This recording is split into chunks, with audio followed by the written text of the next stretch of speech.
So I'm going to talk about hypnosis tropes, and I feel like when it comes to media, I feel like we have to break up the two, because I feel like the hypnosis tropes for like kids' cartoons versus adult cartoons are kind of different. And then I'm not even covering like the hypnosis tropes society puts on it.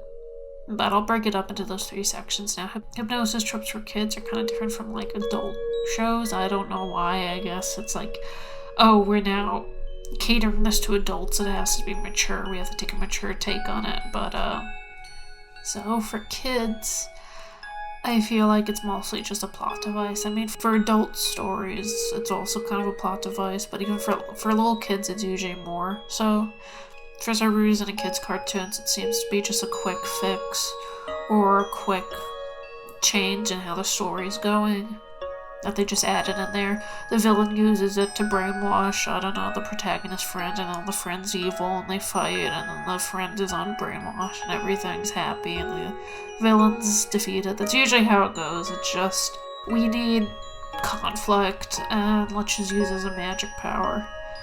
And that's, I would say, mostly how it's used. Like, you never really see it used for anything besides, like, a magic power or, like, a twist. Like, you're never gonna see, like, it used for hypnotherapy because that's too mature for, like, a kid's audience. Little kids are not gonna understand that.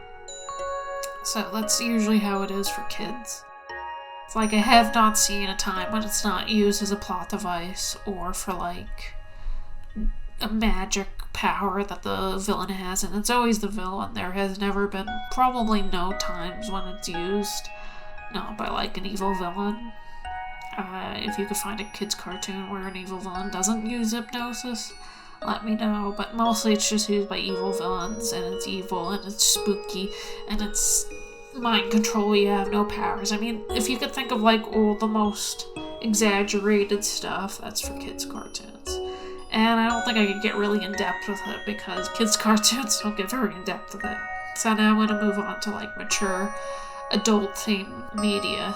And in adult-themed media, this is like, oh, this has to be super serious, even though when it's used, a lot of times it just seems like shitty. So in adult cartoons, the trope that's usually portrayed there is that it's either used for hypnotherapists, and the hypnotherapist is a super cool guy who's super cool, and it's just used to help like the protagonist or another character, or the hypnotherapist is evil and has evil intentions. That's how it's used sometimes. And then if we're going for like the more magical approach, if it's not used within the context of hypnotherapy, it's always evil. An alien uses it, stage hypnosis uses it, or a friend uses it. That's a really big trope, is that some dude learned hypnosis and now he's like evil now, I guess. That's a big trope that I sometimes see. I think I've seen it where like someone just tries it as like a parlor trick. That also happens. Sometimes it's just like a parlor trick that's used and it doesn't really go anywhere. I've only seen that done a few times, but usually if a random person learns hypnosis, it always means that it's gonna go horribly wrong. I mean, that's just how it happens. If some random person learns hypnosis, it's never gonna go right, apparently, according to film. Most of the times I've seen it used is in more like adult-oriented cartoons. It's never like a superpower. They try to be mature about it, is that, oh, doctors know hypnosis, some people learn hypnosis. You rarely ever see, like, a character that has like superpowers, or just like is like the kids' cartoons where they just randomly use hypnosis that they gain through weird means. I mean, you may see that in more fantasy or sci-fi oriented films where you see someone learns hypnosis through like magic or through like other means, but a lot of the times they try to be more realistic and adult oriented stuff. I don't even know why they try to do that, because it's just as kind of like exaggerated as like kids' cartoons. It's very like one-sided, and it's not very like, a lot of times it's not very explored. And then finally you just got tropes by society, and that's just the public's like thought about hypnosis. And I guess it just applies to how it's portrayed in media. People are kind of scared of it, or they think it's mind control, or they think that anything that's not hypnotherapy is pure evil and dangerous and will, I guess, kill you. I don't know. A lot of people think it's very, like, spooky, that even if you do it, it's not for, like, people think it's not for them because they think that they're being forced to do something, or it's like a parlor trick. Like, it's a lot of things, like, it's a little bit more complicated when it comes to, like, people. But I think by definition, either most people don't give a shit about hypnosis, or if they do, they think it's kind of spooky or weird. Most people I've talked to actually are kind of pretty okay with it. They're not really scared of it or, like, skeptics. It's very hard to find, like, a hypnosis skeptic, because I think because, like, society's more, like, open to mental illness and to, like, therapy, so when they hear about hypnotherapy, that seems pretty normal to them, so they don't really deny that it doesn't exist. But on the same level, they really don't know anything about it, and so they think it's, like, really scary, spooky, and they don't want to try it, even though it's done in hypnotherapy, which is kind of, like, weird. Like, if therapists are weird. I mean, if we're gonna like, compare this, let's say you go to a friend about a problem.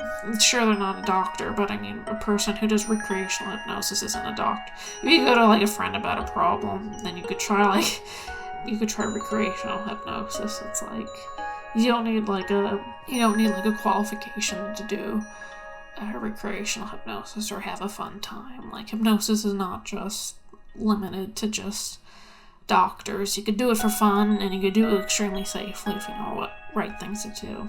This is going to leave me with what I think about hypnosis, writing hypnosis, and how to portray it properly.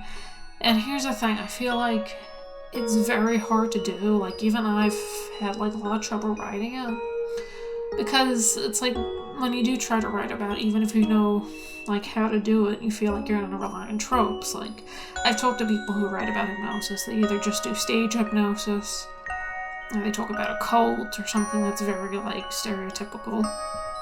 And it's usually used kind of similar to a plot device, not really, because they try to...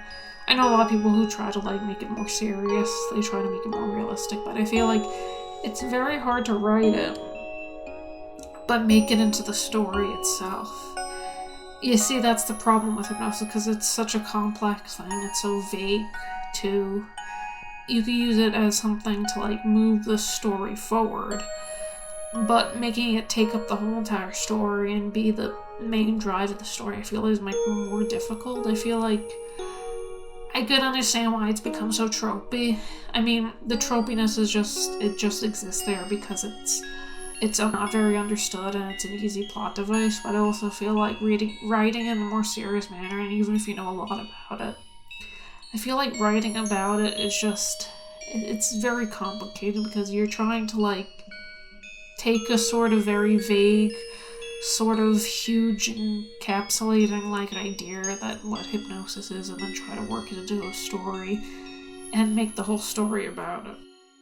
So I feel like that's kind of, like, a difficult thing. I mean, because I've struggled with trying to come up with a good idea for a hypnosis story. I mean, making comedy about hypnosis and satire is pretty easy to do, because a lot of it's just debunking myths. But, like, when it comes to actually, like, writing a serious story and thinking about writing down a serious story, I feel like it's more complicated than people want to say it is, because I've talked with people who do it, and I feel like they try writing stories, but I feel like it's just such a complicated thing to do. Try to, like, work into the mythos of the story and then having it work, because you gotta deal with the audience not knowing what hypnosis is. You gotta deal with how you portray it. I mean, I'm not gonna go, like, super, like, politically correct here. We gotta have, like, the most perfect hypnosis. If we don't have perfect hypnosis, the Reagan era is gonna start again. I don't really care if you have, like, evil hypnosis or good hypnosis in your story. I think as long as it's, like, believable, I think it works.